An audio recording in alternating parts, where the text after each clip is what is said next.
Welcome back to the final SBS Live This Week promo for VIMA 2013. I've been inspired in all kinds of different ways, meeting all these different creative personalities, and this episode's no different. So you've got me rocking sleeveless shirts right now in honor of Jay Woti, who's here to represent his crew, Warriors of the Infinite, that are voted for Best Hip Hop Act in BC, not just the island. This one actually expanded its range and covered the entire province, so it's a big honor to be a part of this category. Now, every once in a while, this thing we do, these interviews, they lead to other opportunities and other experiences in life other than just the quick chat about the music. And with Jay Woti, I can definitely say that that's the case. This is an interview that found its way beyond the typical industry conversations and found its way into friendship, if you ask me.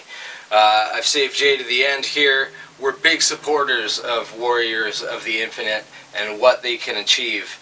And it's not just the music, it's not just the personalities, it's the combination of these things that really makes up this band. And Jay and his crew have a social awareness that is not necessarily missing from today's society. It's just not being represented well enough. It's not being spoken for. The silent continue to be silent. The scared continue to be scared.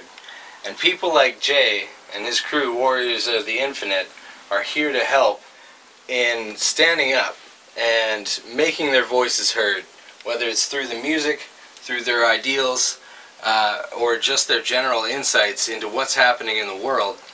I can tell you for a fact, I've been following along with Warriors of the Infinite now for some time, and it's nothing short of astounding. They're all over the social media boards, which is great. As a fan, you get to connect to them quite a bit, and you also get to see these fantastic insights into different places in the world, different cultures, different influences, and you start to realize it's just about the most expanse in terms of concept and scope, that there are no limitations on what they can do, or what they can talk about, or what they can say, what they can rap about. So I want to show you a little bit of the interview that we had with Jay here in our final VIMA promo before we get to the full episodes. Once again, best of luck to you, Jay, and to Warriors of the Infinite at the upcoming VIMAs tomorrow on Sunday. And once again, best of luck to all of the people that we've had here and all the contestants involved in the award show. Alright, I've said my piece. It's time to get out of here.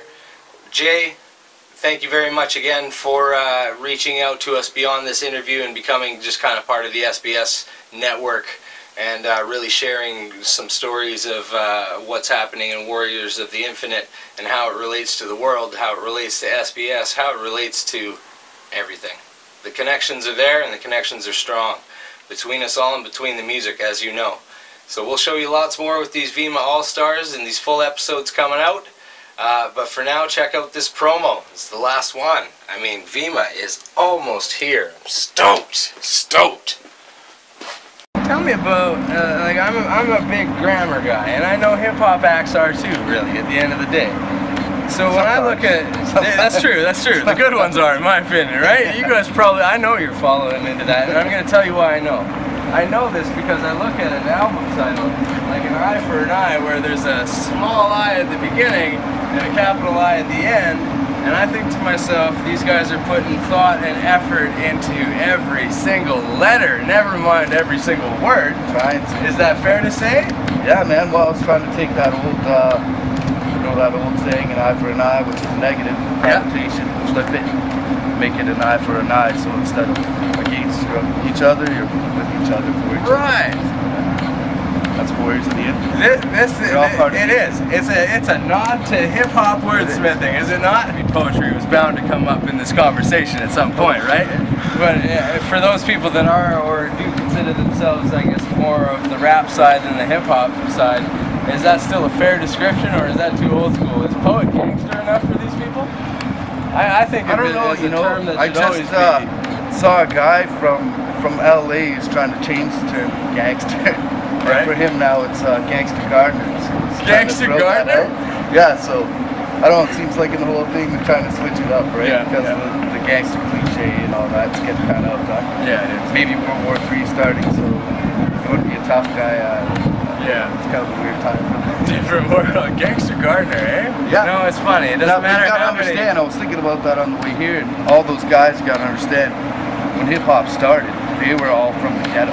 Right. All of them. Yeah. So for them to wear gold chains, it's huge. Was the thing, right? But now it's different, right? You got all the suburban guys rocking it. It's not the same thing because their parents pay the rent or whatever. Right. It's not the same as those old school guys. You know what I mean? Just rapping in the streets. And it does seem like it's kind of going back to the other way, in my opinion. Like it seems like I'm noticing that they are kind of, I don't know, it's almost like it's segregated, you know? Like there's a few that are still kind of hanging on to those chains, but for a lot of it, it seems like people are really just starting to be real in hip-hop, which I think is it's awesome. Kind of a new element that really has been added in the last 5-10 years. It's an old element that maybe was forgotten a bit. Yeah, okay. That's the origin.